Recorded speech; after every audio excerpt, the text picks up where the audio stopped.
Isang mapagpalang araw sa inyong lahat. Ako nga pala si Binibining Lady May Balakinto at kasama ko si Binibining Lady May Hacosalem at aming tatalakayin at ibabahagi sa inyo ang tungkol sa tribo ng Pagobo Tagabawa. At ngayon naman ay dumako tayo sa historical background at kasaysayan ng tribong Bagobo Tagabawa. Ang Tagabawa ay isang wika ng mga Manubo na matatagpuan sa lungsod ng Davao at Bundok Apo sa Mindanao, Pilipinas. Sinasalita ito sa mga lalawiganin ng Cotabato, Davao del Sur, gayon din sa mga dalisdis ng Bundok Apo sa kanlurang bahagi ng lungsod ng Davao. Ang wikang ito ay ginagamit ng mga Muslim Bagobo Tagabawa na tribo. Isang pangkat na may mataas na panggalang sa mga agila ng Pilipinas na tinatawag nilang Banog sa kanilang wika. Ang Bagobo Tagabawa ay nangangahulugang mga tao mula sa timog, sapagkat ang Tagabawa ay nangangahulugang timog sa kanilang wika. Kabilang sila sa magkakapatid na tribong Bagobo sa Bundok Apo sa lungsod ng Davao, kasama ang Obo Manobo at Bagobo Klata. Tulad ng iba pang kalapit na katutubong pangkat, itinuturing nilang banal ang Bundok Apo sapagkat dito nagmula ang kanilang mga ninuno at ito rin ang lugar ng kanilang pagsamba. Kilala rin sila bilang mga tagapangalaga ng Bundok Apo sapagkat sila ay naninirahan sa paanan ng Apo Sandawa, ang lokal na pangalan ng bundok. Karamihan sa kanila ay matatagpuan sa distrito ng Turil, lungsod ng Davao. Ngunit sumasaklaw ang kanilang lupain ng ninuno mula sa Ilog Lapadas ng Turil hanggang sa makilala Hilagang Cotabato. May kabuuhang 2,244 na ektarya ang kanilang lupain sa timog na bahagi ng Bundok Apo. Ang mga lupain ito ay bahagi ng Mount Apo Natural Park, isang protektadong lugar ng pamahalaan sa ilalim ng National Integrated Protected Area System Act dahil sa mayamang biodiversity na taglay nito. Ngayon naman ay dumako tayo sa kasuotan ng tribong Bagobo Tagabawa. Ang tribong ito ay kilala bilang isa sa pinakamatalinong katutubo at pinakamakukulay at pinakamagarbong paganong pangkat sa Mindanao dahil sa kanilang makukulay at natatanging kasuotan na may masalimuot na disenyong perlas. Ang istilong ng pagbubudang ito ay tinatawag na pangulabe, na hango sa kanilang mga panaginip, emosyon at kapaligiran. Ang hugis ng Apo Sandawa, paggalaw ng mga puno at dahon, kulay ng bulaklak, alon ng tubig, sinag ng araw, at kumikislap ng mga bituin. Ang modelong makikita niyo sa larawan ay si Bay Arlene Salazar na kung saan sinuot niya ang tradisyonal na blosang perlas. Umpakbay kung tatawagin sa tribong Bagobo Tagabawa. Ito ay pinapalamutian ng pangulabi. Ito ay beads, mga beadworks, na sumasagisag sa tatlong pangunahing elemento na kung saan ang Manobo ay tao, Manama, Diyos, at Tana ay lupa. Ang tubolak na palda o sunod ay yari sa hinabing abaka o inabal mula sa bansalan Davao del Sur. Ito ay isang tradisyonal na telang may espesyal na paghahagi. Karaniwan sa mga disenyo ng kinatkat o ene, isang tela na may gitnang bahagi na sinusuot lamang ng mga kababaihan. Ang mga disenyong nito ay mula sa kanilang panaginip, kapaligiran, at mga epiko. Ang mga telang ito ay having ikat style at kinulayan gamit ang mga natural at likas na tina.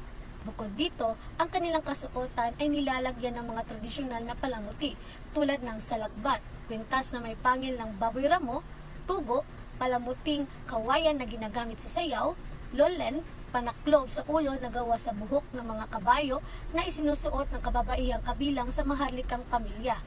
Robe o palamuti ng binte, soneng ay tradisyonal na bag. Tulad ng ibang pamayanang lumikha ng tela sa Pilipinas na mas kilala sa kanilang seremonya na komot, ang mga kasuotan ang mga pinakamahalagang papel sa lipunan ng Bagobo. Ang telang pinakamataas na antas na may pinakamalalim at komplikadong disenyo ng ikat ay ginagamit sa paggawa ng tatlong bahaging paldang tubo o sunod para sa kababaihan. Ang mga kalalakihan at kababaihan ay kapasumusunod na masikip na dialek na may mayamang disenyo ng kabebes, salamin at burda. Ang mga lalaki ay may tuwid na pantalon na tinatawag na saruar na may pahalang na linya, saklaylayan na tinatawag na tutok.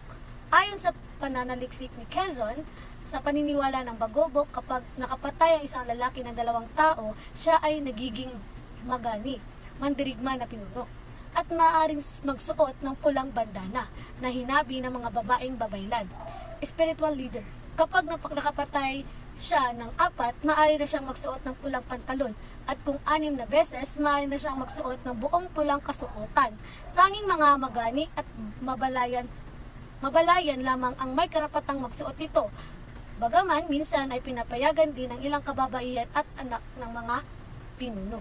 Ngayon naman ay dumako tayo sa mga alahas at palamuti ng tribong Bagobo Tagabawa. Kilala ang mga Bagobo sa kapwa babae at lalaki sa kanilang mga detalyadong kasuotang pangseremonya. Karaniwan sa kanilang alahas ang mga singsing, kwentas, pulseras at armlet na yari sa tanso at kabebe. Ang pinakakilala nilang palamuti ay ang maliliit na kampanilya na naging tatak na kanilang tradisyonal na kasuotan.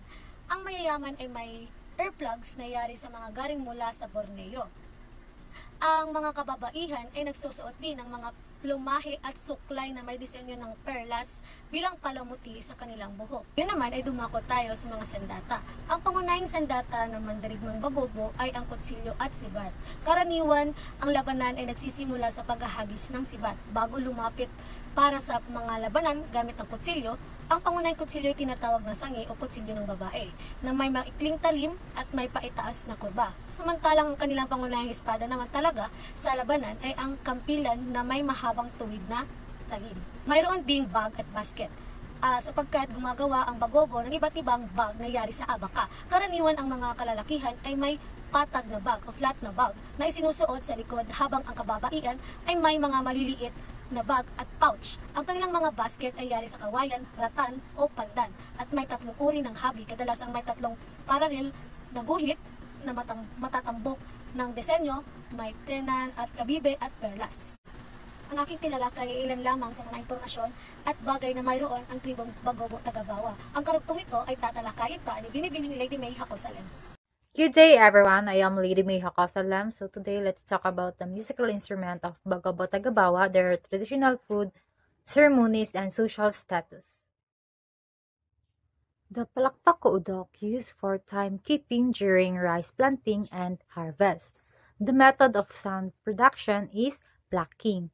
The palakpak o udok is idiophone musical instrument. So, ang palakpak o udok ay ginagamit ito kung mag-aani ng mais at palay. Ayon kay Rodolfo Ado, isang Bagobo Tagabawa na sa unang panahon sa kultura nila, pag tutunog na ito ay ibig sabihin na ang dato o ang chieftain ay mag-iimbita ng mga tao upang tulungan silang mangani ng mais. Next is togo. Togo has 8 strings and it is small bamboo zither at ang togo ay ginagamit sa mga rituals at festivals ng mga Bagobo Tagabawa at ginagamit rin nila ito habang sila ay sumasayaw. Ang tunog ng togo ay parang agong at kulintang. Kung nakarinig na kayo, yan, ganyan yung tunog ng togo. Next is lantoy. Lantoy is a bamboo flute with 5 finger holes as a musical instrument.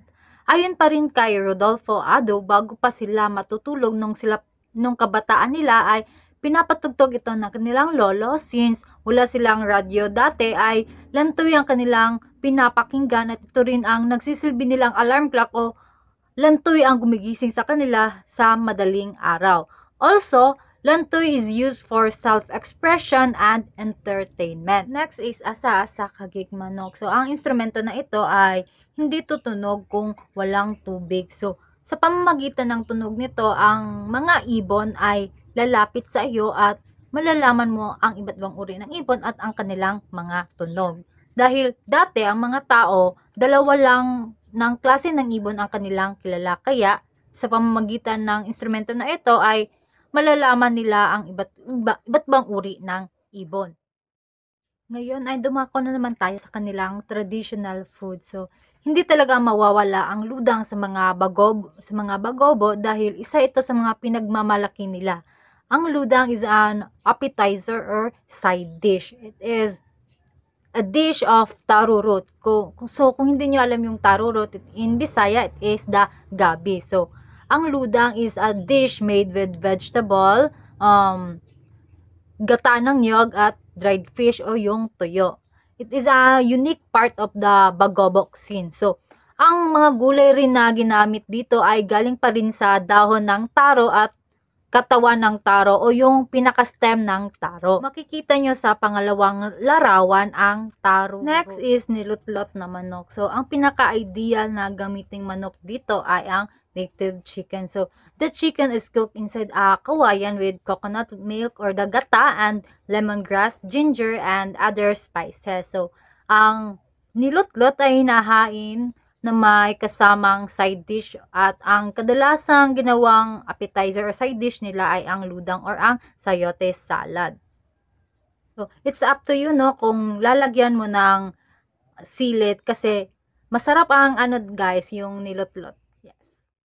Ngayon ay dumako tayo sa kanilang mga seremonya. So, ang sayaw kumanto taladuma ay kadalasang ginagawa o sinasayaw during social gatherings, lalo na after good harvest as Thanksgiving sa mga tao na tumulong sa paghahanda ng next is pakakaro. Kagaya ng sayo kamanto taladuma, ito ay gestures of gratitude for successful harvest, and this ritual is led by their bailan or the ritual practitioners. Next is a traditional Bagabo Tagabawa wedding involves a variety of customary obligations, dances, and offerings such as tokens, blanket, knife, and plate. So, a knife symbolizes the breaking of virginity. Bagabo Tagabawa has a bagani consisting of skilled warriors, the dato as a leader acting as a judge and drawing respect from their position within the bagani. Beyond the bagani, mayroong social classes including freeman, slaves with varying levels of social status. Social life for the Manobo is patriarchal, or male dominated. The head of the family is the husband, and polygyny, having more than one wife at a time, is common and is allowed according to a man's wealth. So, however, among the Bukidnon, most marriages are monogamous. The only exception is that of the powerful datus or the head. As you can see, this is the summary of our report. Reference.